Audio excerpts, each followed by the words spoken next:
Mythos.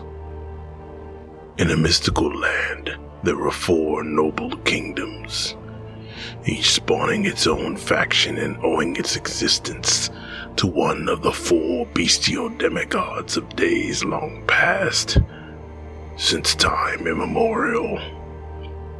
Those luminaries that walked the land side by side with men during the dawn of civilization and led the forces of righteousness against hordes of evil that once plagued the ancient world.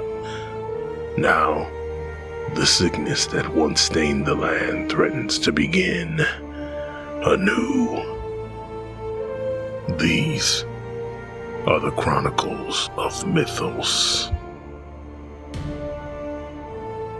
Greetings. I am Sir Draco Riverdale, Knight of the Army of Leodicius and Keeper of the Historical Archives. The Lord and Commander of the Army of Leodicius has seen fit that I am burdened with great purpose to see it done that the recent histories leading up to the current conflict that now plagues us are recorded and analyzed for posterity. Book 3, The Templars Quest.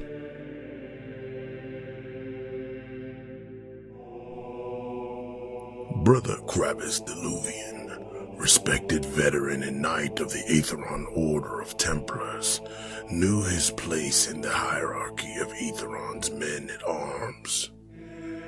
He was aware of his worth as a soldier, a brother in arms, and at times even a commander.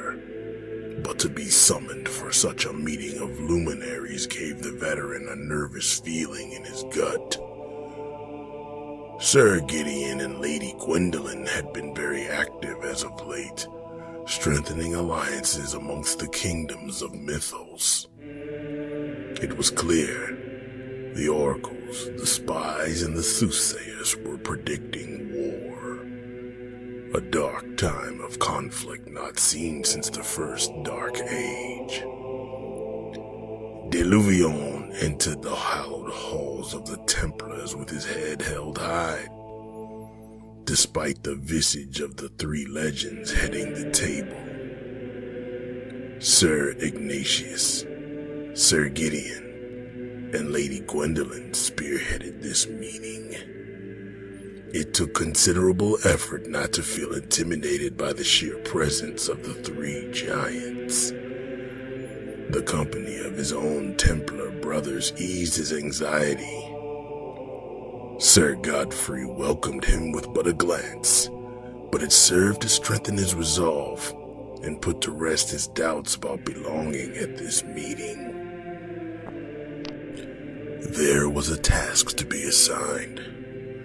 Rumors of the realm seemed to portend that the legendary cloud city of Cirrus, home to the angels, had banished a mighty warrior.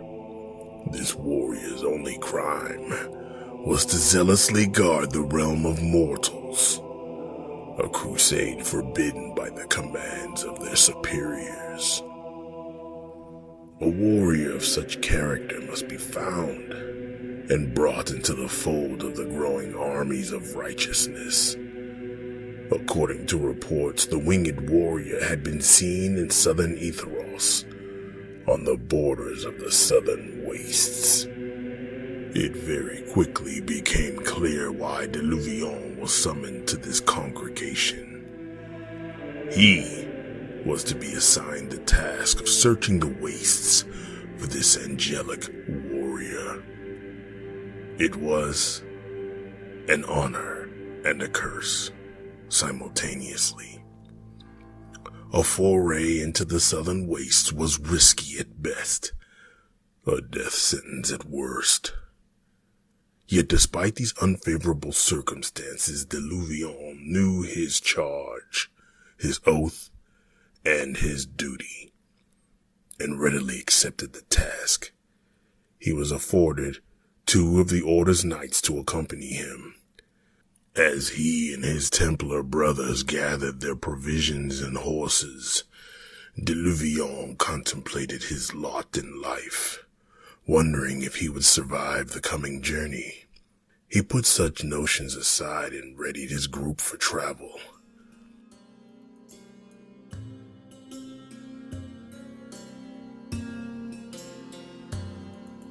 And lo, it came to pass that Diluvion and his brothers traveled south into the Wastelands.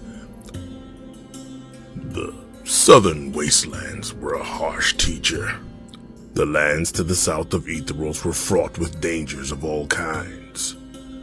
Brother Diluvion traveled these lands in search of the mythical warrior rumored to have been cutting a swath of blood-drenched sand through the desert. Several days passed with no sign of the warrior they sought. Of course, the lack of activity was disconcerting to Diluvion. He was seasoned enough to recognize when things didn't fit. Something or someone must be stalking these lands.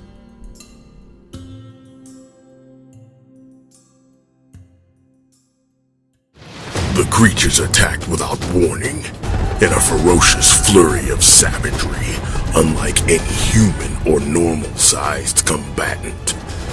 It was an ogre hunting party. Large, muscular creatures with exaggerated features.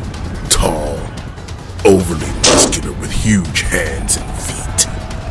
The Cyclops seemed to be the leader. His single, bulging orange eye moved very quickly as he attacked the knights. Despite his unsightly visage and gruff exterior, he was no mindless brute. He was skilled with his double-sided staff, a formidable warrior. Diluvion's men were caught unawares and fell quickly to the ogre's blades and axes. Diluvion began to have thoughts about not surviving this encounter. He quickly regained his wits and prepared to defend himself or die trying. Unfortunately, his enemy could absorb many blows and needed only to land one to claim victory. It was then that the sun became blotted, stricken from sight, and the silhouette of the winged figure filled the sky. Diluvion wondered if it was indeed his time, and perhaps this angel appeared to see him to the afterlife. Just then, the figure descended down at astonishing speed and set upon the beastly warrior with majestic weapons, the likes to which Diluvion had never seen. It was one of the fabled angels from the legendary cloud city of Cirrus. It had to be.